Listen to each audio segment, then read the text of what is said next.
Hello Evertonians and welcome to another episode of the All Together Now podcast. We're here in the lovely scenery of the Dixie Dean Hotel in Liverpool city centre. I'm Tony Scott. I'm joined this week by Dave Prentice and Gavin Buckland.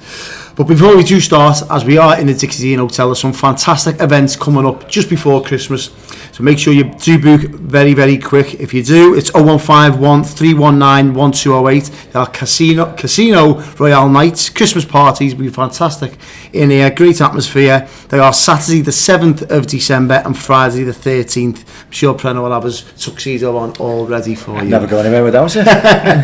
Indeed. Well, it's a special one. Seeing as though it's the international break, we thought, why not head back into that previous decade, because we are approaching 2020. So we'll pick our 1 to 11.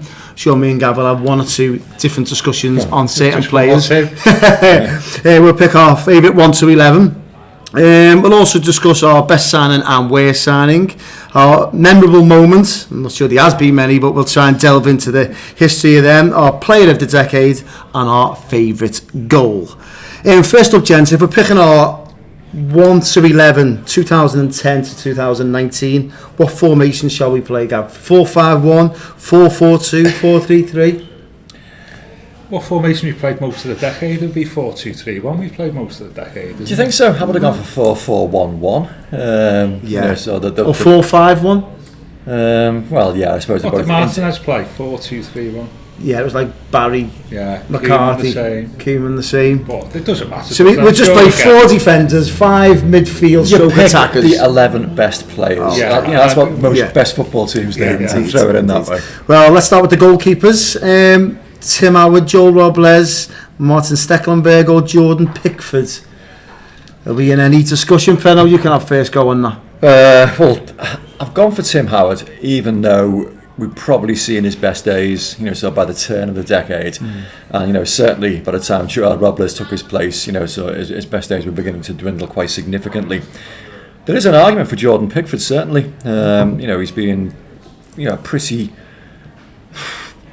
better than steady, so a really impressive start to his Goodison career. There's been a few little dips. Of course there's going to be a few little dips. He's a young goalkeeper who's still learning as he goes along. But if we're looking at the decade as a whole, I don't think you can really overlook Tim Howard. He was such a good servant for Everton Football Club over such a long period of time. The other guys you've mentioned, they only played bit parts for me in that decade. Robles, he was okay on occasions.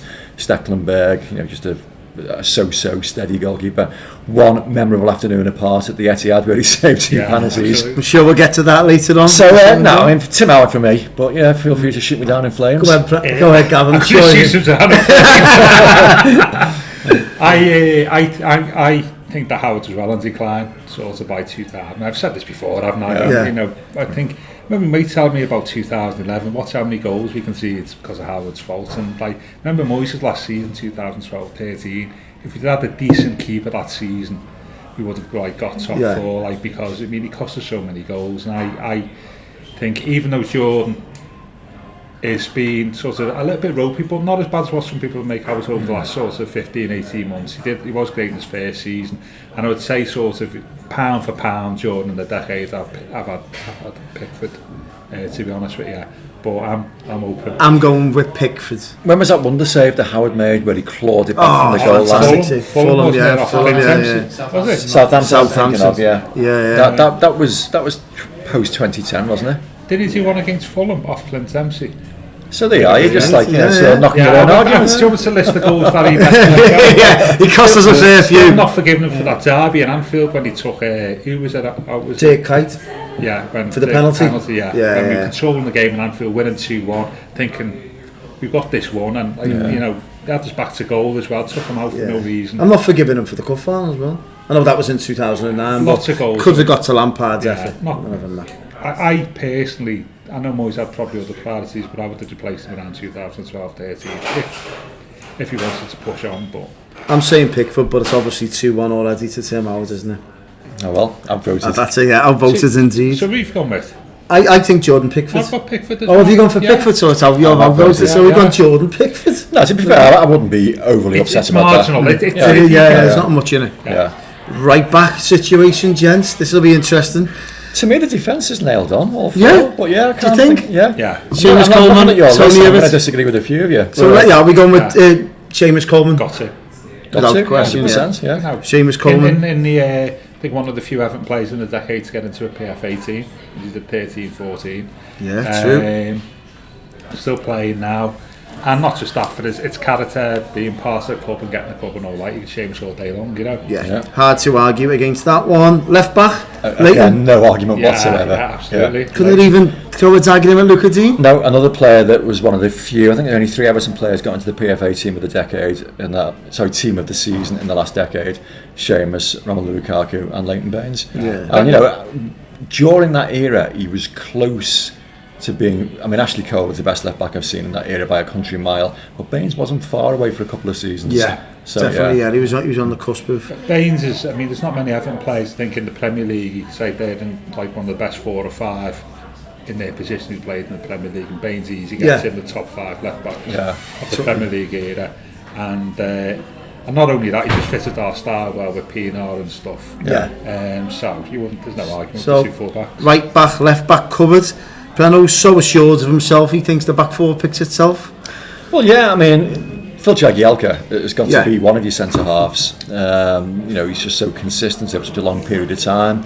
Massively underrated, decent skipper as well. I defy you to even suggest that he shouldn't be one of the centre backs. Totally. But the other one, a bit more of an argument, because a few people were throwing Sylvain Distan's name at me, and I'm sorry I wasn't having that. For me, John Stones, just like such a good, classy centre half, bought for 500 grand and sold for 47 million. Yeah. And all right, he's not really, sort of maybe kicked on as maybe spectacularly well as we thought he might do when people thought he was going to become like a new Rio Ferdinand or something, but still good enough to be in the England setup. So no, for me, those 2 all day long. I totally agree. I think John Stones is arguably one of the best footballing centre backs I've seen at Everton. As in one of the only ones. Rolls proper, Rolls Royce, and I know as Preno rightly said, then he hasn't lived to his potential at Manchester City, has he? But when he was at Everton, he was absolutely superb. I said before we came on here, when I first started doing the Royal Blue podcast around 2015. Sorry to mention another podcast. Lovely, mention it, Gavin. You mention away. But Stones was playing, and we always used to say, didn't he, like, this lad's going to play for Barcelona and stuff. He's that good, got that much potential, but it's not really kicked on. And one of the frustrating things about that was when he left, the word was, go to Man City, Guardiola and make him into a top-notch centre half, and he'll play the Barcelona way and all this, like as if like Ronald Koeman or nobody at Everton could do that, and it's not happened for him, has it? And I think going back to the selection, I could play tactically here and say that I'd say this stand and say I was outvoted as a part of a quid pro quo later on. But I thought about this stand because I thought to give us excellent service for 4 or 5 I'll just say one word to you: Suarez. Suarez, and killed me. Killed me. But I thought Stones as well. Thought he was for 2 years. He was excellent. And he maybe not the only player on the list whose sort of best days maybe spent at Everton, who's moved on since. Yeah. No mentions for anyone else. Johnny Heitinger, Ramiro Funes Mori. Heitinger was played at season, wasn't he? 2012. Yeah, he was excellent, wasn't he, for 18 months or so. Just remember him, Kone absolutely ripped him apart. He did, times, didn't he? That's right. Yeah, I was there that day. I think that's actually what convinced that Aruna Kone was possibly worth signing. Another one I got horribly wrong. Yeah, but you've got to go with Stones and Jags there. Hey, unanimous for the defence. It was. You're probably right, Preno, as per usual. This is where it gets interesting. It gets a bit mixed up. This is where it gets interesting. We're going to go with 5 midfielders, so to speak. Mix. So a mix. We've got a lot of names to go through. Gav, you probably were correct in me saying when I was mentioning the likes of Cahill, Arteta. Yeah. If we're mentioning 2010 to 2019, it was like the tail end of their Everton careers. Absolutely. So Cahill went in 2012. He didn't score for a year, did he? From 2010 to 11, something like that. Right to the end of his career. Excluded, like a lot of players, excluded players from Moyes era who's back. Sort of best days behind him or left the club in the early 2000s. Can we call them 2010s? Yeah, that's what they call it. We've had the noughties, so what are they called now? The 2010s. Yeah. Just living with it, 2010s. The teens, you wouldn't leave that maybe. So anyway, so excluded Arteta, excluded Cahill. What, Cahill? Excluded dare I say, probably Phil Neville on that basis. Right. We're not going to be left with many in the midfield here, Gav. Well, that just shows you, when you're looking at it, it'd be interesting to see the balance of the team at the end of this. Yeah, definitely. Yeah. When they play for us during the decade. So, I mean, what do you want to give me one midfield that I would say? Well, you've got to have one cast iron in there. I'd put in definitely defensive midfielder Gareth Barry. Ooh. I've got Gareth Barry in mine, so I can't argue with that. But the other cast iron one alongside Gareth Barry, Marouane Fellaini. Yeah. Great player. Yeah, I'd find that argument. That was formation, so we said 4-4-1-1. Yeah. He'd be the one behind the striker, Fellaini. Right. But Fellaini definitely. What, in the role he played when he first arrived at the club as like that absolute. Yeah, he was, wasn't he? Yeah. That's why we signed him, wasn't it? 12-13, he played that role, didn't he? He played against us in that role for Standard Liège, didn't he? Yeah. Hugely underrated player, Fellaini. Yeah. Both for the club and country, even at Man United. Because he's awkward, gangly, he looks a bit, it doesn't look right, does he, on the pitch? But technically as good as you'll see, really gave the ball away, could score goals in big games. I had a hell of an engine on him. Yeah, big presence. Yeah. And I thought he was excellent for us. I thought he's been excellent for Belgium, and he was actually decent for Man United when they were struggling. He got him out of jail a few times. Hugely underrated, and I can never understand why he's got stick, because he's a... Why do you think he did get stick? Well, subsequently, the manner in which he left the football club. I don't know, maybe it's was it that bad when he left it? I don't remember it being... Certainly when he was pointing at his shirt and everything at Wembley after scoring in the semi-final, it didn't go down particularly well. No, I think discipline-wise, he was a little bit of a loose cannon. He was always a yellow card waiting to happen. And just as Gab says there, the way he looks on a football pitch, sometimes footballers just look classy. Mikel Arteta, just used a bit of class. Whereas Fellaini looked a little bit awkward. He had elbows everywhere. That mad shock of hair. Yeah. Apart from the bizarre, decision to have Brad's braids. So he just didn't look like so your archetypal footballer. So maybe that counted against him. But no, totally, very, very effective. I thought in Moyes' last season he was excellent. I mean, the second time I mentioned this week, but that game of Fulham that we drew 2-2 in Moyes' last season, he scored twice the second half. He was absolutely fantastic. But you can't get into one of the moments of the decade here later on. He did that pirouette down Bellamy. He did, yeah. So he had skill, Fellaini, and he's one of the first names on my team sheet. One of the best performances I've seen from an Everton player in the last 10 years was from Fellaini against Manchester United on a Monday night. Oh yeah, I thought you were going to mention the 4-all ago. Wow, that header. He was just absolutely everywhere, and I think Everton and Man United must have identified him there off that performance alone. He was colossal. Honestly, he was everywhere, winning headers. I think Michael Carrick was centre back for Manchester United that day, and he just running ragged. It was an unbelievable performance. You said the 4-all game at Old Trafford as well. Yeah. Which was the same year, but the previous season. He scored then, didn't he? He was a right nuisance. He set one up for Pienaar as well. Yeah. And I think that game as well contributing towards him going. So we've got Fellaini in there, Gareth Barry in there. Come on, we need some attackers now. We've got... Fellaini, I'd say, in my... formations, I'd play Fellaini up front in playing 4. All right, well, you've got Gareth Barry in there, so let's get some attackers in there. Can we go with Pienaar? Well, I've gone either side of those two for two attacking presences. Stephen Pienaar, because I've got Baines in the team as well, and you can't really, disrupt the Pienaar. And I've gone for Leon Osman on the other side. Not necessarily his best position wide on the right, but he was capable of doing a very, very good job there. I thought long and hard about maybe trying to shoehorn Landon Donovan in there, but he only played 22 games. And can you really put somebody in a team of the decade when you only played that few games? But he made such a big difference for Everton. So I could maybe displace Osman for Donovan, but no, just his overall consistency throughout that decade and his goal scoring. We're looking for 5 players here, so we've got Fellaini. I'll go with Osman. I'm going to get our voters here on Osman, aren't we? So just talk about Osman. What are you going to replace him with?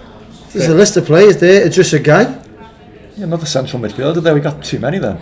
Yeah. Sigurdsson. I like Sigurdsson a lot. Richarlison.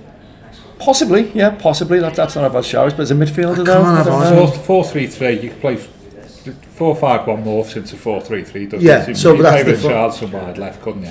So we going with it. I'm getting on board. I did think about it on the basis that Pienaar's like sort of best days.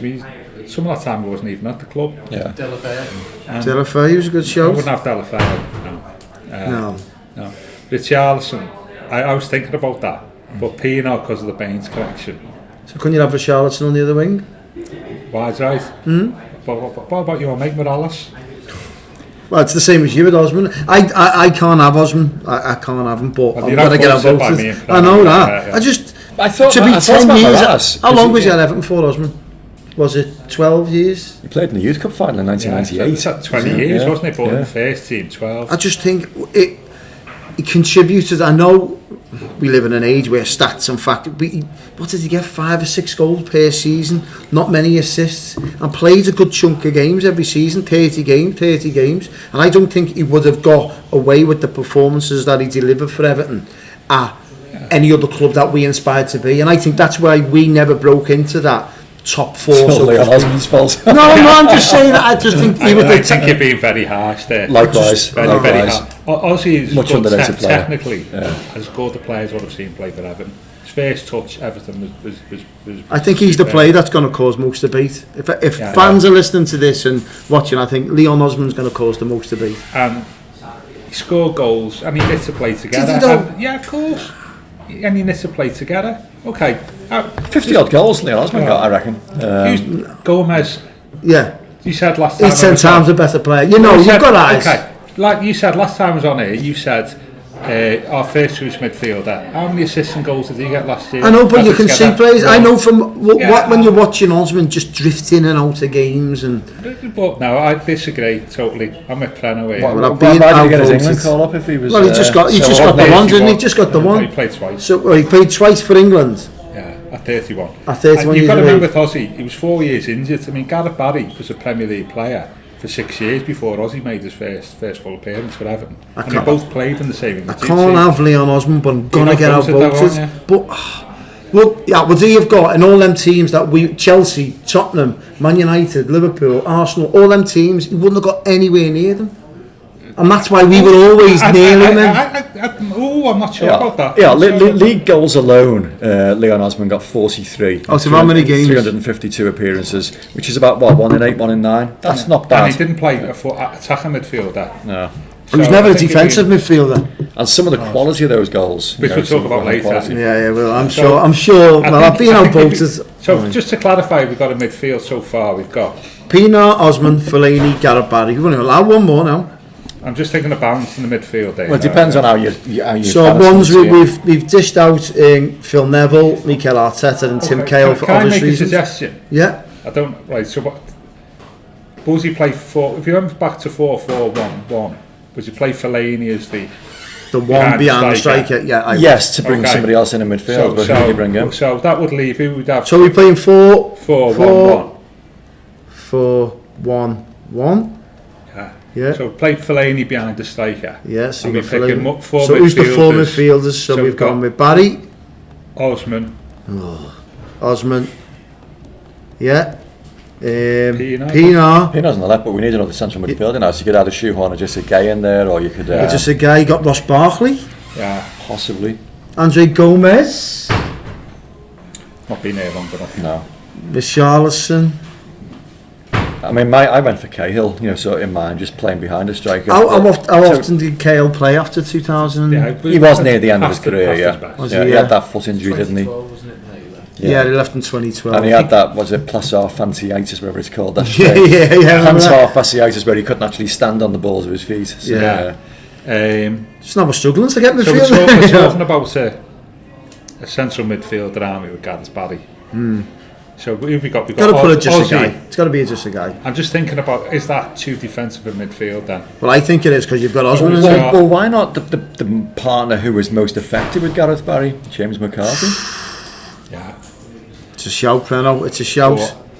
Admittedly, injuries robbed him of his most effective years, but for a couple of seasons. In fact, that 2014-15 season where we finished 5th and nearly finished 4th, we finished 4th because he got injured towards the end of that campaign. Was rested for the Crystal Palace match, the absolutely pivotal Crystal Palace game, and was brought back when it was too late. Yeah, he was absolutely instrumental to everything we did that season. Well, why can't we talk about Kevin Morales then? Because he hates it. So basically, this is like your 11 that we've got. So you're no, it's Kevin Morales. It's not. We'll talk about some till the cows come on. Deserves to be in the Kevin Morales deserves to be in the conversation. We need to talk about Kevin. No, seriously, Kevin Morales needs to be. You know, he was on occasions outstanding for us, wasn't he? Never outstanding. Never, ever. He had one or two flashes. He was outstanding at Goodison against Liverpool until somebody stood on his Achilles tendon. Yeah, it was indeed. To me, a really talented player. You could play him down the middle. You could go in and outside as defender. What's in that? What is it? Well, I'm not saying that that's untrue there, isn't it? Yeah, I'm very untrue. Go either way, either side. Yeah, but you've never seen it. You got a little bit of flash. Your memories of Morales have been tainted by his last particularly dreadful 2 or 3 seasons. He should never have been given another contract, and he was. But prior to that, he was very, very effective. 12, 13, 14. The odd flash in pan, nowhere near. You're suffering from a bad case of confirmation bias. I'm just looking at a player whose attitude was probably the worst I've seen out of anything. But Prentice covered that. But I'm not saying he should be in the team, but I think we should have a conversation about him. I'll tell you what, we're going to speak about managers in a minute. He went through the lot. Yeah. There's not many managers that have gone I don't think he deserves to get in the team, but I think he was a good player who deserves to be part of the conversation, as indeed does Ross Barkley. Ross was tremendous for a few years. Especially under Martinez. I'd argue that if you were going to play 4-1-1, debatable coming up here. With Barry, you could play Barkley. You could get Barry to sit in and have Barkley as a more advanced of the two midfield players. Yeah. So we've talked about my mate. Let's talk about yours. Just a guy. Why doesn't he get in here? I'm not saying. Hey, listen. I'm having him in. I would say that I wouldn't have him with Gareth Barry because they would be too similar. I think they'd be too defensive in the middle then. And I think Gareth was, if you're going to want somebody to be a defensive midfielder, Gareth is a bit more strings to his bow. But it's just a kind of guy. My point about him is he was a limited player, but what he did was done well. But I'm sorry for PSG being limited, Gav.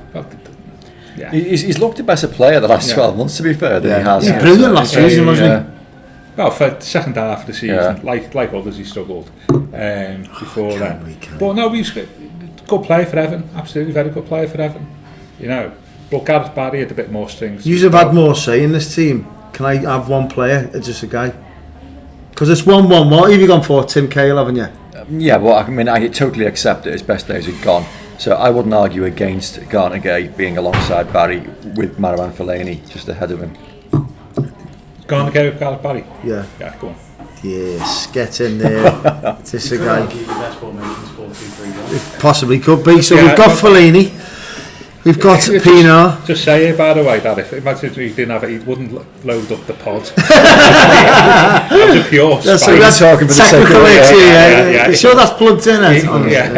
Forwards. So go on, let's go through the four again. So we've got the four is Gareth Barry, Leon Osman, Stephen Pienaar, just a guy, and Fellaini as a one behind one of the forwards. It doesn't sound too good when you put it like that forward, does it? Sounds a bit overly defensive.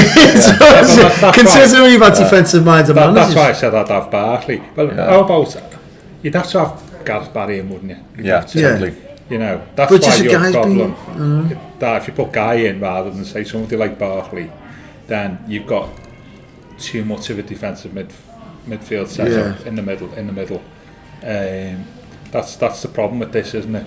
Well, we've got the midfield. Let's go with the forwards. We have a home 4-4-1-1. Yeah, that's our away from home. That's our away from home. Forwards. But I know you can have a little go with this. Well, it's forward, singular. And there's not been a glittering array to choose from in the decade.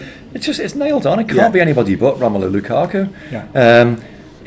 Was it 87 goals he scored? Comfortably the best Everton centre forward for me, possibly of the Premier League era. In fact, no, definitely of the Premier League era. Most effective I've had since Yakubu. I totally accept he had his issues. What did I say today? He had the touch of an airport baggage handler at times. But he was strong. He was pacey. He could finish. And we haven't replaced him since. And that has, the club has suffered because he's not being replaced. Best centre forward I've seen for a long time at Goodison. I can't argue against that. I think he was on his day the best centre forward I'd I've seen say in best of Everton. Premier League era. Yeah. I'd put him heavily here. Since who would you go back to? Probably Sharp, I would imagine. Sharp? Yeah, That's a big shout. Ben, are you backing him up? I'm just trying to think of have we had anybody. There was Tony Cossey came after Cossey, Sharp, Duncan Ferguson, Ridehouse. Better player than No. Duncan Ferguson. No, he's better, but more effective than all of them. Yeah. Yeah, absolutely. Yeah. I mean, the one in the Premier League era who was top class on his day, if you could get everything working properly, was Sahar. Yeah. Oh, yeah. He was actually a better footballer than It was, than, but than unfortunately, fitness was the issue. Lukaku. Yeah. And Sahar was absolutely top-notch player. Yeah. I mean, he was just a little bit less than being absolutely top-class Sahar, but he was a better player than Lukaku, but you just couldn't get him fit or whatever. He was far more an all-rounder player than Lukaku. Two players I'm going to give a shout out to. Stephen Naismith. Yeah, I was close to putting him in my team. I like Stephen Naismith a lot. Possibly, we're going to come to the signings of the decade. Possibly the signing of the decade. Free transfer. Yeah. Got some great service out of him and sold him for a ridiculous sum of money, £7 million. I think it was. He went to I think, Norwich if I remember rightly, reading a piece last season when Norwich came up, and Everton actually got money, even though he's already been sold to Hearts. Insane business. And to be honest, I love that story about Stephen Naismith, that his missus was sat in the stand, and he was not a player that Everton fans took too quickly, and he was getting dog's abuse, so for a lot of the time, and was at Chelsea where he came on as a sub and scored the hat-trick against Chelsea, and it was one of his early games, and I think after he scored the third goal, a fan in the main stand who'd been absolutely berating him was suddenly extolling his virtues, to which Mrs. Naismith turned around and goes, "He's not so shit now." Love it. I was allowed to have seen his face. I would have paid good money for that. Two things about Naismith is, first of all, when he scored goals, those in big games. You have a look in 20 Premier League goals. I think 14 of them, 15 of them against Chelsea, Liverpool. Yeah, he scored in the derby as well, didn't he? Totally, that was his first goal, wasn't it? And secondly, top man. Appreciated the club, the community that he lived in, and that's worth mentioning as well. He's first name on the subs bench then. He'd be on the subs bench. I think. Sorry, Gav, go ahead. There's an argument to say we've never replaced him. Good shout. Where a player can play a mobile player behind the striker. We haven't mentioned one of the most clinical centre forwards we've had, Nikica Jelavic. Yeah, because again, I thought about him, but it was a very, very strange career, Nikica Jelavic. For 6 months, we thought, oh my God, what have we got here? The next Gary Lineker. This guy just can't miss. And it was one touch, really. Every finish was one touch, and his ratio at the end of that first season was phenomenal. It was like a goal every 1.5 games or something. And I just couldn't wait for the start of the following season. Then it never happened. He just never really kicked on. So I don't really know what went wrong then. Highlights was as good as it got at Wembley when he took an early lead and then. Yeah. And again, you knew he was going to finish because he was a reliable finisher. Yeah, he was one touch mate. He was one touch mate since changes, wasn't he? I remember there was a stats about his first 44 goals in British football. There was 47 touches involved. And I'd say 10 goals, first 10 goals for Everton in 910 minutes. Which has been the fastest since one of the Browls. Remember, Tom Brown, 1912. Wow. 100 years. So did you really say? Do you remember Tom Brown? Enough, I don't. We had a couple of them. Played a film, But I'll be asking the Heritage Society to review it. No, but seriously, I think he scored a couple at the start of the following season, didn't he? And then that fizzled out. And then at Southampton, and it fizzled out. I think the only two meaningful goals after them was the Spurs game, scored the winner, didn't he? Yeah. And the Man City game. The big deflection. The famous camera just behind the goal. Just there, Or wait to that effect. No shout out for Rooney in that solidarity one season. Well, no.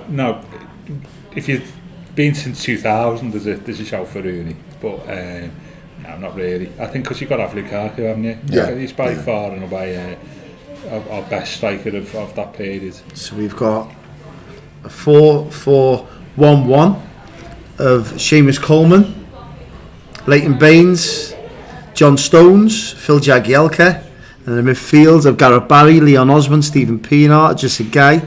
Manaman Fellaini as a 1 behind Romelu Lukaku.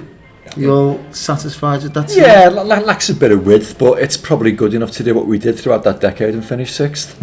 Yeah. So after all the mismatch of what's happened over Everton over the last decade, who on earth are we gonna pick to manage this current crop? Is it David Moyes, Roberto Martinez, Ronald Koeman, Sam Allardyce, Marco Silva? Who on earth is going to manage them? Well, yeah, let me give you like a little run of finishes. This was David Moyes' record before he sort of jumped ship to go to Manchester United from 2010. 8th, 7th, 7th, 6th. Lost a semi-final, and was consistent throughout that decade. And I would argue that final season, 2013-14, or was it 12-13, whatever his last season was, playing some of the best football we've seen in the Moyes era, and possibly of the decade. Yeah, I agree. It was a really, really good to watch. He'd finally, sort of got his team, and where he wanted it. And it's always a question of ifs, whats and maybes, but if Farhad Moshiri's riches had been available to him, where would Everton have been?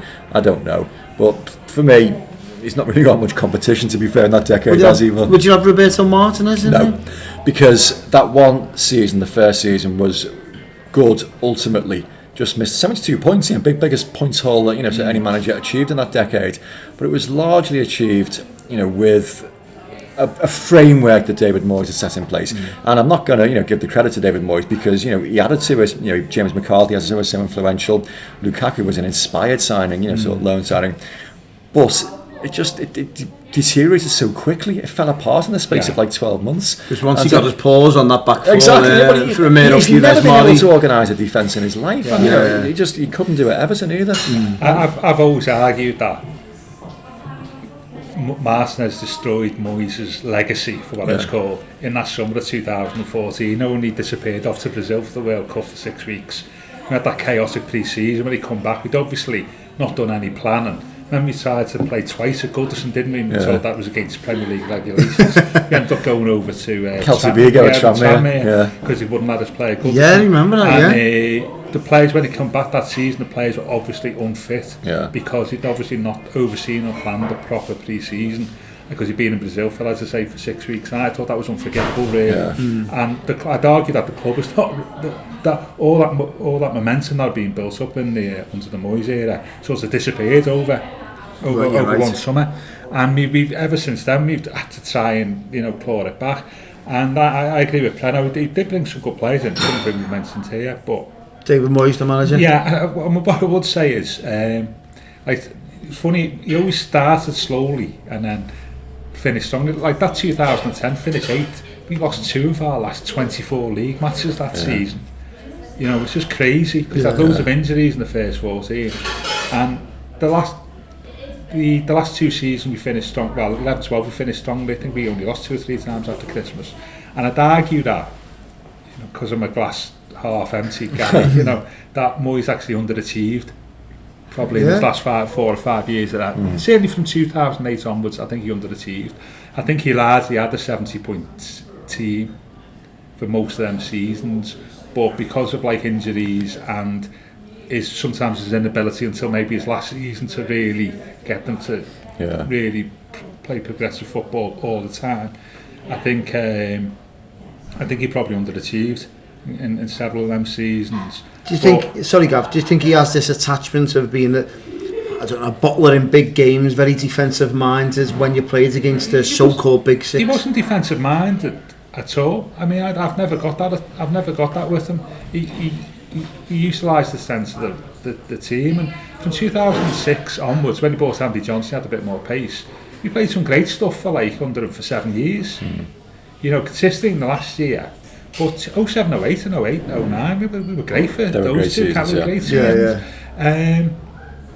Sunderland was a 7-1 and all this, but I think he never lost that sort of cautiousness that he developed in the first couple of years, and I think that held him back a bit in the last 5 or 6 years, because I think he underachieved because he's in that privileged position in the Premier League that not many managers get, of knowing the club inside out, being able to run the club because of your seniority and knowing all your players inside out, who are all really good players.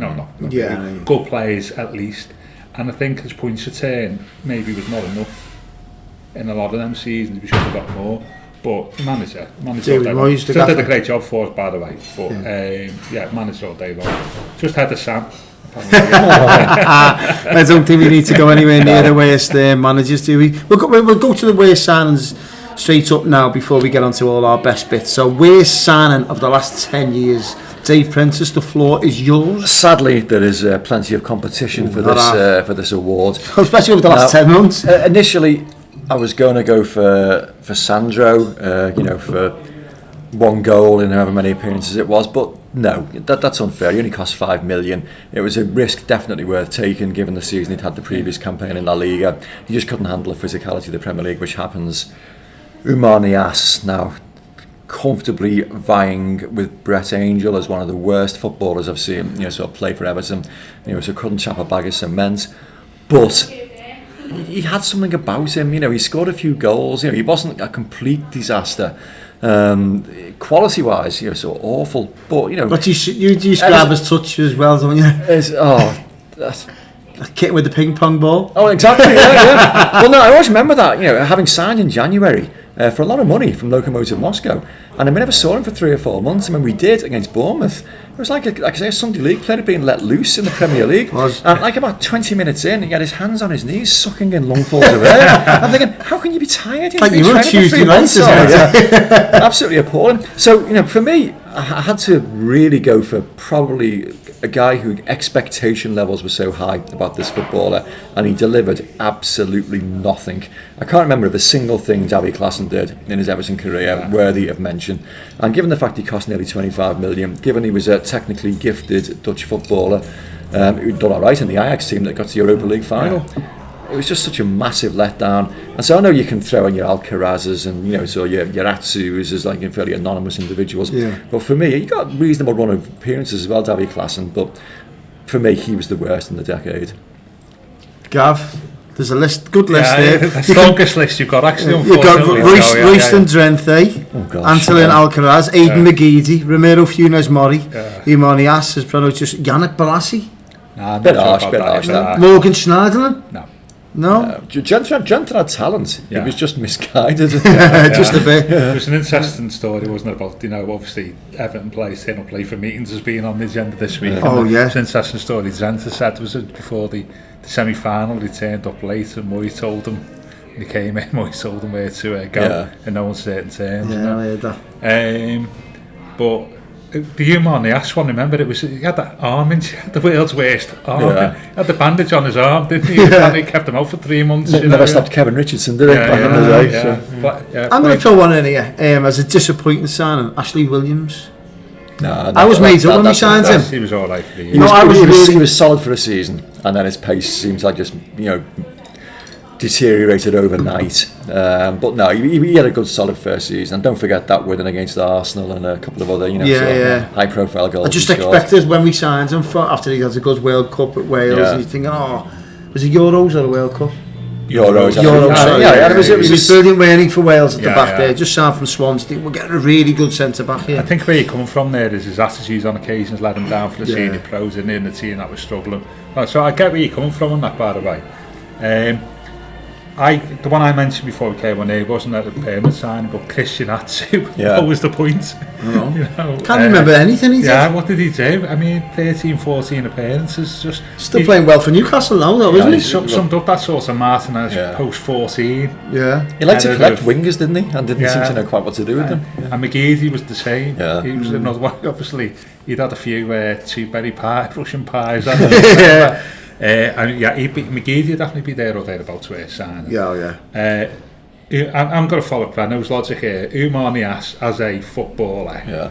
Worst. But he did. I mean, I'm thinking that Bournemouth game he won 30 on his own from subs bench. One he scored a cracker, one just hit him on the nose. It might have been his own goal, it might have been his goal, but he made it happen. He used to score goals off his backside. The Watford 3-2 game, I think he even had the keeper and still tried his best to miss. I think he did the same in the Arsenal game when they got beat 5-2. But I'm with Prano, reputation, alleged ability, and how that transmitted to playing for Everton. The player with the biggest gap is Davy Klaassen. By some distance for me. Davy Klaassen. And absolutely. But let's go for our memorable moment. Who's yours, Pam? I think Niasse for me. Nice. Worst player I've seen in an Everton shirt. Worst. Honest, right up there with, as Pano just said, Brett Angels of the world and really bad players. And I've seen some Carl Tylers of the world. Awful players. I've seen Bernie Wright and Rob Belfort. And, my heart bleeds. You've seen title winning teams as well, haven't you? FA Cup winning teams, European Cup winning teams. My heart bleeds. It really does. Great, isn't it? Yeah. So it leads us on greatly to memorable moments. There hasn't been many over the last 10 years. Dave, I'm sure you're going to enlighten us with one or two. Yeah, well, you talk moments, so I've deliberately steered clear of goals because obviously we're going to talk about a goal of the decade. Yeah. So I've gone for sort of iconic moments, and you could have had, ironically, a goal. Pienaar's little dink at Arsenal. Love it. 10 years. Love it. Baines's 2 free kicks, in the same game. But I've talked because Everton fans like their moments. We always talk about moments. Joe Parkinson's drag back in the semi-final. Yeah. Was it Jimmy Gabriel inspecting an imaginary wristwatch at Wembley? In the last minute. We love Duncan McKenzie running across the pitch from one side to the other. Completely ineffective run against Stoke in an FA Cup, but we loved it because he sort of feigned all these step overs. So for me, you've already mentioned it. It was Maravan Fellaini's pirouette against against Craig Bellamy. It was a game against Manchester City. It was a game that we'd won really well. We won 2-0, absolutely, sort of battered them. Yeah. And the fact that it was Craig Bellamy was even better. And there was so a little pirouette right at the end. And I made a note, actually, where are we? Match of the day that night. Just listen to the crowd roar. Because we loved it. It was just like, it was the real... You've never seen anything like that. Cherry on the top. A great team performance. That's where Fellaini's height actually added to, we talk about looking, awkward. It actually helped. The fact that because he was so looked so gangly, it looks even more awkward. I thought that was great. That you mentioned one before, Gav, didn't you? Brian Oviedo, memorable moments. Yeah, I think at Old Trafford that was a memorable moment for me because we hadn't won at Old Trafford for God knows how long, and that I always like the way we ran to the wrong end, which is always funny. And isn't a great bit of the video camera? Doesn't Seamus run the opposite way? Seamus thinks he's got to run towards the Everton fans, so Seamus runs towards the Everton supporters, and the Oviedo and the other players all ran to the other way. That was great. But I did mention two. I couldn't think of moments, but 2 games. I think one was the 4-4 game. It was straight after the semi-final, the 4-4 against Manchester United. Where Give City the league that season. And I've spoken to Simon Hart, about this the other week. He's saying about how important game that was in terms of shaping the Premier League. True. Ferguson maybe would have retired that season if they'd won it, and not the following year. Also, as well, give City the title and kick-started their revolution. So Pienaar's goal in that 4-4 game, it was a great game. He plays really well. It was a pivotal goal if you think about it in this period we're talking about. But if you think of best game, and I'm going to one of the best Everton performances I've seen, though I wasn't there, was when we played Arsenal at the Emirates under Martinez in his first year, 1-1. The Deulofeu equaliser. Equaliser. We were absolute, considering that Arsenal were top of the table then, I think by 4 or 5 points. And the moment for me, and I think what might have been, is there was a stat after 15. Arsenal, the best passing team in the Premier League. There was a stat on the screen after 20 minutes. Passes so far: Arsenal 75, Everton 175. Madness, the first 15-20 minutes at the Emirates, and we were just bossing. And it was Everton. It was the School of Science. Which is always a bit of an intangible thing, isn't it? Really, you always think wasn't it the School of Science? It was. It's a bit of intangible thing. Well, when was it the School of Science? And that game, and that sort of 20 minutes was proper School of Science at a top club. He's showing them how to play proper passing football, and that for me would be that sort of 25 minute spell would be my best moment. Phil Neville's tackle in that was in the decade, that against Ronaldo. That was mentioned in the office. 2008. Was it? Well, for me, the best game in the decade by a country mile was the best derby match I've ever seen in my life. 3-3. And worryingly, I think I've been to almost a third of all the derbies in history, which is quite terrifying. I didn't miss one from '92 through to the Funes Mori getting sent off. That's the one I missed. It's like 25 years worth. And that one, that not was a grey hair in place. That was just an incredible match. Yeah. I mean, and Martinez made that a great match by replacing. Was it Baines got injured and he brought on Gerard Deulofeu? Yeah. And everyone's going, why? What's he doing here? And he said afterwards, I wanted to stretch the game. I wanted to stretch it and make it wide open. And boy, did he make it wide open. And if Sturridge hadn't scored that last minute equaliser, it probably would have been the match, the goal, everything about the decade. It was incredible. As it was, the fact that they scored the late equaliser just tends to sort of take the edge off it a little bit. But even then, in time added on, each team could have won 2 or 3 times over. Incredible game. I was going to go with that game, but I then thought it tempered it by the fact that we didn't win. And but the year before the 2-0 game, that was a great game, wasn't it? We came from 2-0 down. 2-2. Can I put a shout out Rooney's return goal? I think you're just going to say Rooney's return. I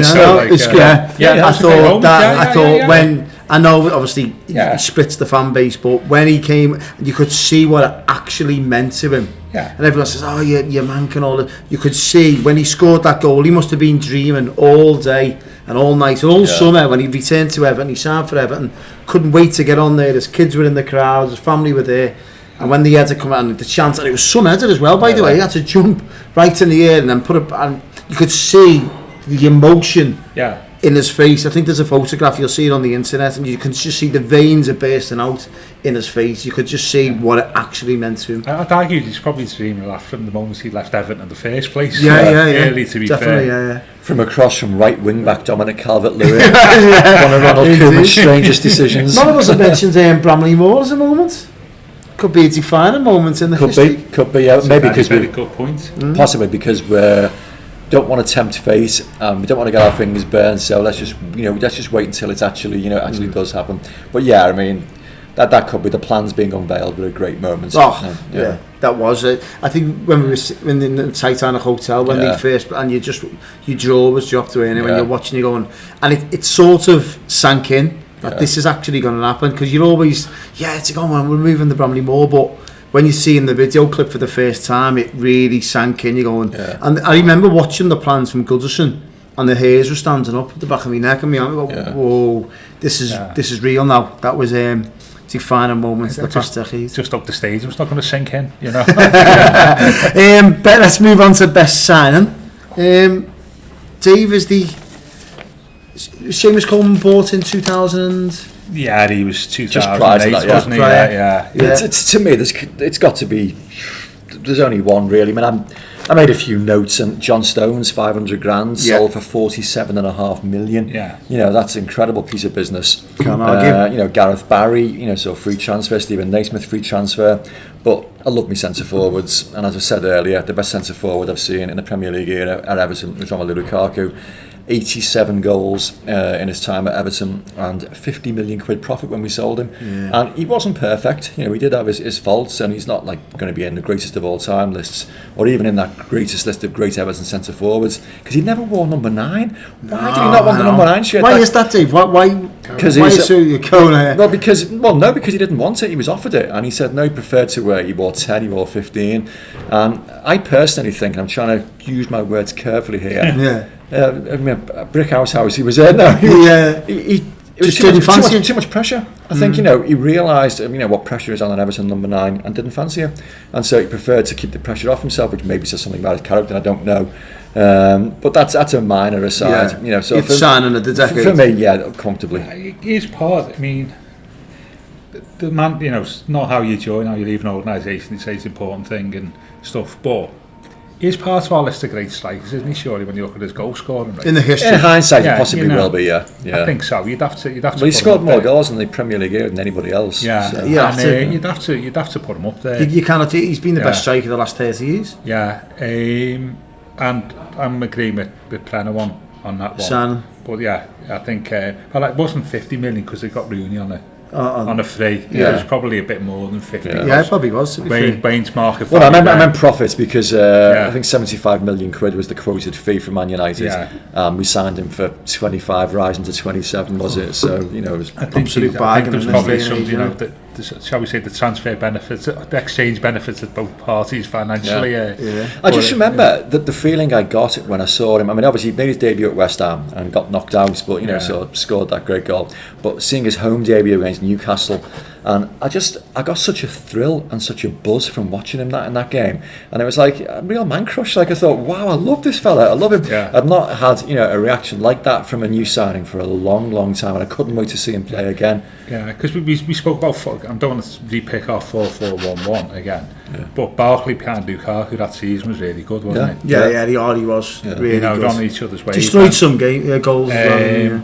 I'm with Preno. I'm with Lukaku. Hard to argue against that at all. Shout out to Dixie Dean as well. I think that could be a really good sign. Well, the Eddie Mina could be a good sign, couldn't it? Richarlison could be. There's a few like that. There's a few there that we've, 4 or 5 years down the line, we'll be saying, they were good signings. Not many in the 2016-17 era. No, definitely. Are we going with player of the decade?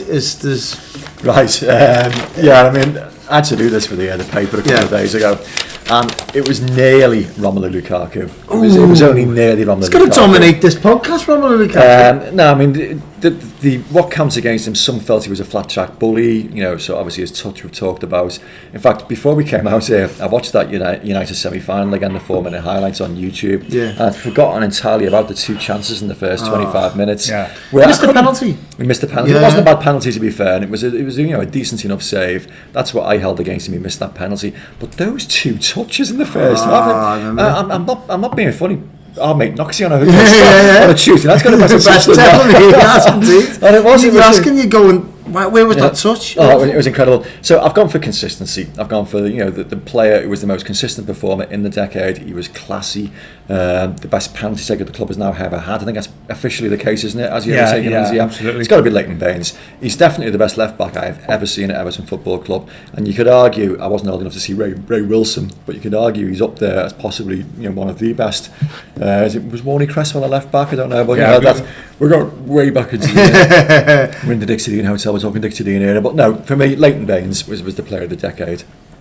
I'm going to shout out to Phil Jagielka. Phil Jagielka, captain, and in an era where I know he weren't vocal on the pitch, but defending wise, and there's not many players that you could sit there and play hundreds and hundreds of games for Everton over a long period of time as a defender. I could count on one hand how many goals he cost us. Absolutely brilliant. And what shows you how good he was is that even his last appearance for Everton, coming from the cold in the last minute, someone got injured in the warm-up, came in, man of the match and scores a goal. Honestly, it was, top class professional, brilliant centre back. He probably forgot his moment of his career. Well, we're going to speak about that in a minute, but I think Phil Jagielka for me played the decade. Well, I wouldn't argue against that, but Bainesy for me. But I've got. I had 4 names down, which is like we've picked these up: Baines, Jagielka, Lukaku, and Coleman. Okay, With the four I had. And who are you going for? The 2, I sort of got it down to the 2. So it's all on you, Gavin. It's all on you. That's the same Strictly Come Dancing. Come on, big pressure here, Gav. We could go. Tell you what, if you give us Barkley in the 4. No, come on. You're the cast and vote here. I think you got to go with Preno. Leighton Baines. Yeah, for his standards. Jags was a better centre half. 07, 08, 08. And think of some of those goals he scored. The goal at Newcastle, that one he absolutely leathered from like about 30 yards. Absolutely ridiculous. One of the, not many teams, I think, could say that, and it probably doesn't say a lot for some of the other players, that he was our sort of focus of the team, wasn't he? For 2 years, left back, for 2 years, the heartbeat of the team wasn't the middle of midfield or whatever. It was the left back position. Well, it is a weird little anomaly, Leighton Baines. I mean, someone put together a list of all his best free kicks on YouTube the other day, or on one of the social media sites, and wonderful array of free kicks. So every single one was away from home. Never scored a great free kick at Goodison. You saved that for the season, do you? Weird, isn't it? I mean, the only one I can remember was the bar, didn't he, in the derby? It was at the Park End. Was it? I think that's the only one. But the other anomaly is Tim Cahill. Never scored a Premier League winning goal at Goodison. Really? Scored 10 away. Scored 10 away from Goodison. Timmy the flat track. Didn't mention that before, did you? Yeah, that was the most in previous decades. But I think Leighton was 2010, 11 through to 13, 14. Was, and how he conducted top himself as well when Manchester United under Moyes was sniffing round him. He kept cool, didn't. And when an Everton manager was being particularly hard on him. Of course, during the Martinez era. I think that defined the crowds against Martinez, didn't it? Totally, all of a sudden. Which was that over the chemistry? The chemistry. Yeah. Chemistry. I'm not sure. I thought Martinez was half right in that. No. What's this discipline the player? But he should have done it. Should have done it privately. Yeah. I think he was trying to score points. Yeah. He was. Martinez's argument was right. You can't have people that coming off on camps after Man United. Yeah, he said that maybe the chemistry wasn't quite right. Martinez was right to take him to task, which should have been done privately. But he's honest. I mean, for me, Baines is honest as the day is long, and if the chemistry wasn't right, he's right to say publicly. I think if a player said that now, if Coleman says that now after the game, or would they be? He's just undermined. You can't undermine your manager in any organisation publicly, can you? And I don't think he was trying to though. No, but that's where it came out. Martinez should have had the words with him, but where Martinez was in the wrong was making it public in the press. It was a press conference in the I can see where you're coming from. That was a poor bit of management. But going back to Baines wins play of the decade. I think you'd have to say hard to argue with that. Although Phil Jagielka close second. Yeah. Good lads. Well, we'll finish with best goals, our favourite goal of the decade. Right. We'll finish on a highlight. Lots and lots of favourite goals. I asked Gav before, and the next minute my pen wouldn't stop flying through them. And I'm looking down that list now, and the one that is my goal of the decade isn't there. Even better. Really? Someone tell me. No. There's some cracking goals there, but no. Well, why don't we go through them? And then Phil Jagielka against Liverpool is my favourite goal. Glorious. Great goal, yeah. To the way it happens, that's what you dream about as an Everton fan. Sticking one in the top corner, silencing the crowds in the Kop. That you don't get better than that. You do not get better than dropping scarves in the Kop in the 90-odd minute finishing. And by the way, we should have won it as well at the end. Apart from mine, but anyway, go on. Billy Lecternoff against Wolves. It was almost beaten in the same game. Phil Neville scored another cracking one. Indeed. Jermaine Beckford against Chelsea. Bit lucky with a couple of deflections. It was a bit like a fiasco. Trying to control the ball. But we went from one end of the pitch to the other, so you've got to put him in there. Gylfi Sigurdsson against Leicester last season. I loved it. It was there that day. Great. Fantastic goal. Rooney from his own half against West Ham. Absolutely wonderful, yeah. Romelu Lukaku, now this was an emotional one for me. Yeah, Romelu Lukaku against Manchester City. I know why, yeah. You know why? For the first time. Something less important. My missus was pregnant with me lad at the time. She was due on that date, Everton Man City, and had me ticket and everything. Obviously, I couldn't go when I found out, so... Obviously Greg texted me, where are you? Pictured the empty seat, and he knew fully quite well I was going to the hospital.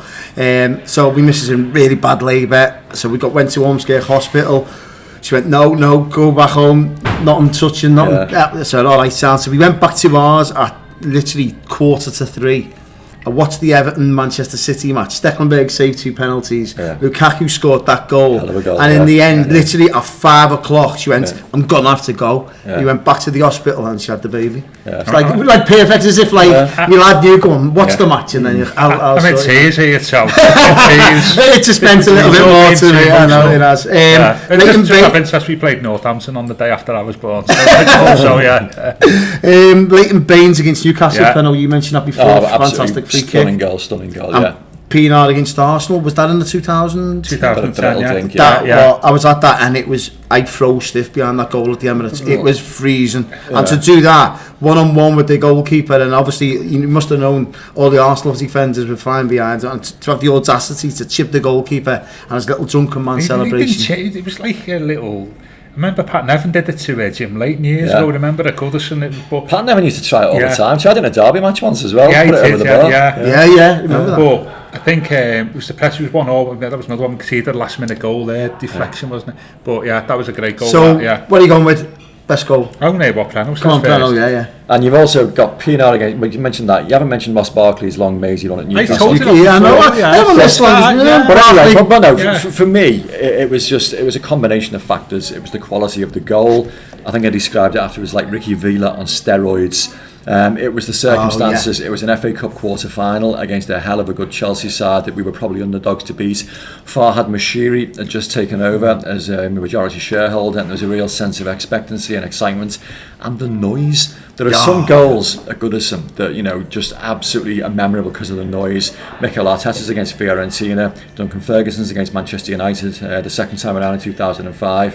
Or the Bayern Munich goals, but Romelu Lukaku's against Chelsea in the FA Cup quarter-final, the first goal, 0-0, about quarter of an hour from the end, and he just dribbled from the left touchline, and it was just like a really great mazy dribble, so decent finish, and the noise was incredible. And I just remember the occasion as much as the quality of goal. It was just wonderful. Just loved one of the great Goodison nights. And it was a tea-time kick-off on a Saturday night. Just for balance and to annoy Toe.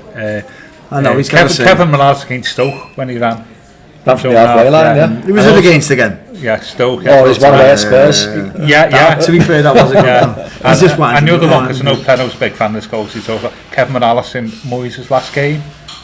Against West Ham with a big passer move. That was a good goal. It was a good team goal. Not to do Morales, it was a good team goal. You turn into your dad, but I think for me, Lukaku I'd forgotten about, but I'd go with Baines at Newcastle. I think to hit, I mean it's one thing to hit most free kicks from distance are careless, aren't they?